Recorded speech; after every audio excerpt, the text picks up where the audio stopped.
At a meeting held to raise public awareness today, doctors revealed that 90% of hepatitis patients in the Bibila area have contracted the disease through drinking water.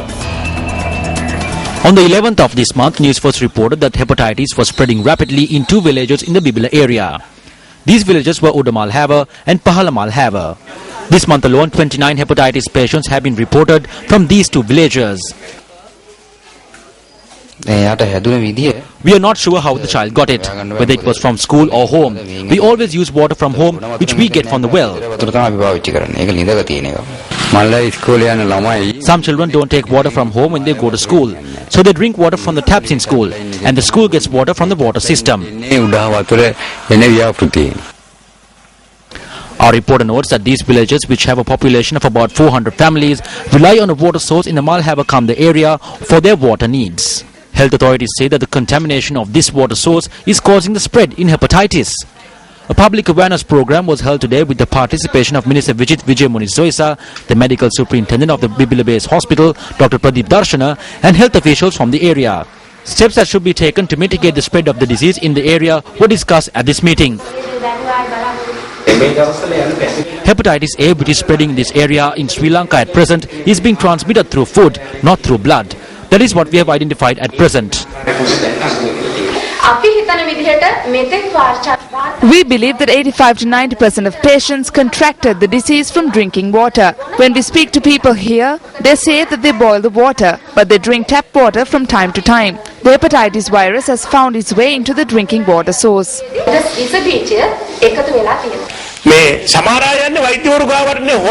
Some people go to quack doctors as well. Once the disease spreads to a certain extent, it will be difficult to rein it in. These doctors are ready and willing to treat you and provide you with the treatment you need. Welcome back. The Ministry of Health has decided today to ban 4 Indian pharmaceutical companies in Sri Lanka. A communique released by the ministry reads that the Minister of Health, Maithripala Sirisena, has instructed the Director of the National Cosmetics and Drug Regulatory Authority to take the necessary steps to enforce this ban. The Ministry of Health says that the 4 companies in question have supplied the country with 122 types of substandard medication this year alone. The Ministry of Health adds that these companies have been supplying substandard medication over the past 4 years, disregarding notices issued by the ministry to the companies in question each year.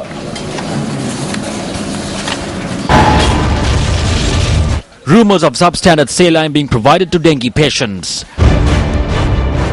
A revelation that substandard equipment has been brought down for use in blood transfusions.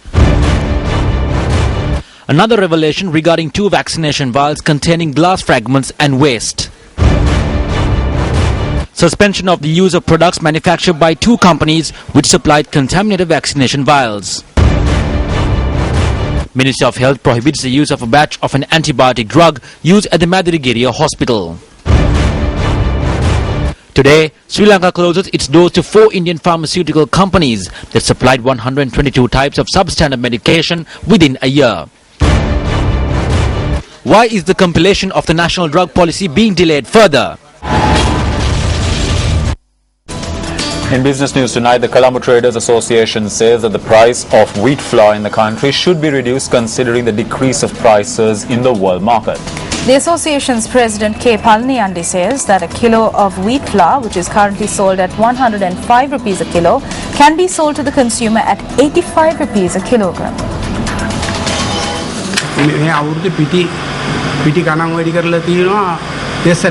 The price of flour was increased on 2 occasions this year. At that time, the government brought in 2 companies. They brought in another company because they could not control the monopoly. Now both companies are colluding. Wheat can now be brought for between $300 and $350. I am speaking on behalf of the consumer. When prices increased, they increased retail prices to 105 rupees. It should be made 85 rupees per kilo, and this can be done. There is profitability even at 85 rupees a kilo. When rice is being sold for between 60 and 70 rupees, why are they dragging rice into this issue?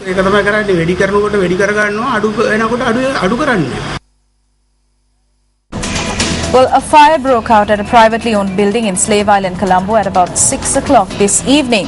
While no one was harmed in the fire department said that the flames have been doused. The fire department added that the blaze broke out in a styrofoam storage facility in the building.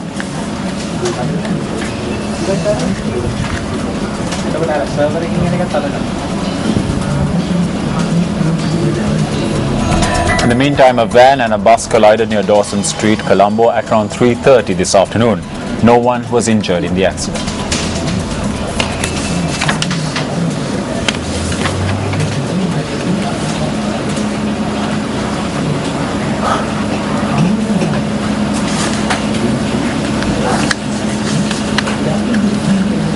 News First EU reporter Anura Ananda Vijayasinghe from Kandy filed this report of an earth slip that occurred in the Hantana area.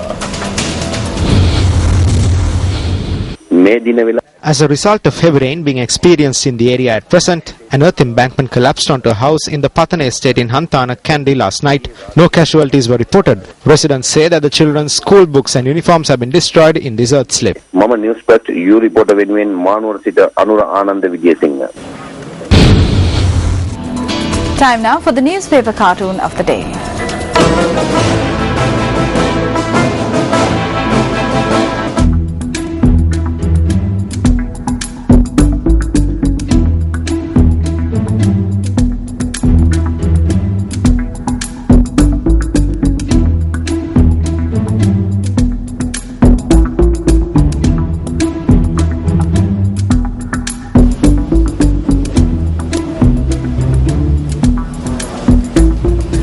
Tonight on Words of Wisdom, we take a look at the thoughts of former American basketball player and coach John Robert Wooden on the subject of character and reputation. Be more concerned with your character than your reputation, because your character is what you really are, while your reputation is merely what others think you are. John Wooden.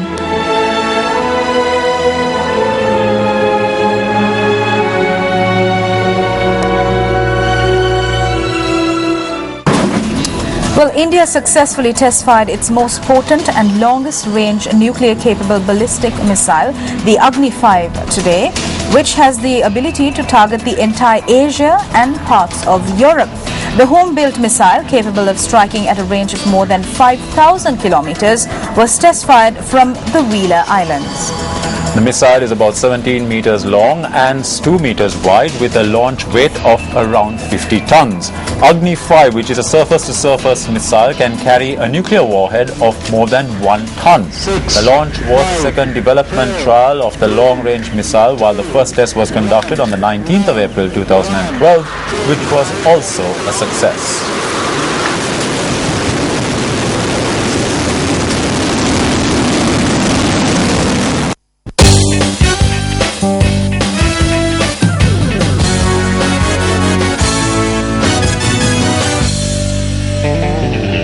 Starting off your sports news this evening, KH Sirisoma won the 61st National Billiard Championship for the 22nd consecutive time. The 61st Championships took place at the Billiard and Snooker Association headquarters. KH Sirisoma and Mohammad Jifri of the YMBA Sports Club of Galle faced each other at the finals. Sirisoma registered an easy 6-0 win in the final. And up next is the bitter truth.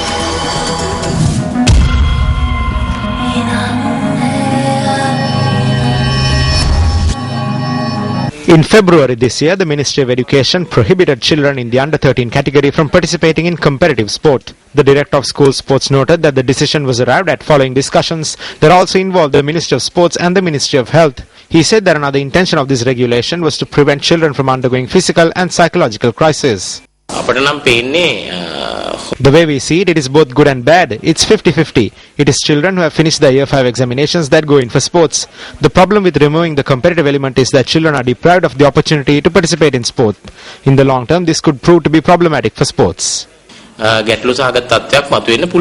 The Secretary of the Sri Lanka Chess Association, Lakshman Vijayasundara, points out that tournaments organized by the World Chess Association even have an under-5 age group. He points out that the new regulation would prevent Sri Lanka from being represented in these age groups at the tournaments. The President of the Sri Lanka Wushu Association, Manel Dharmakirti, points out that this effort to address physical and psychological stresses faced by children will not be successful.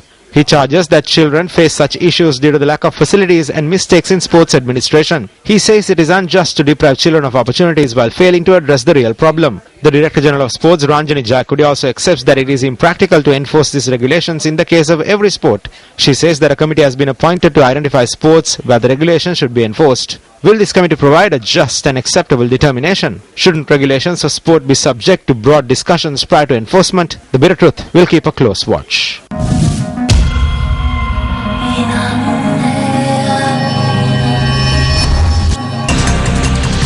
Hotline 0114-896-896. www.newsfirst.lk. Feedback at newsfirst.lk.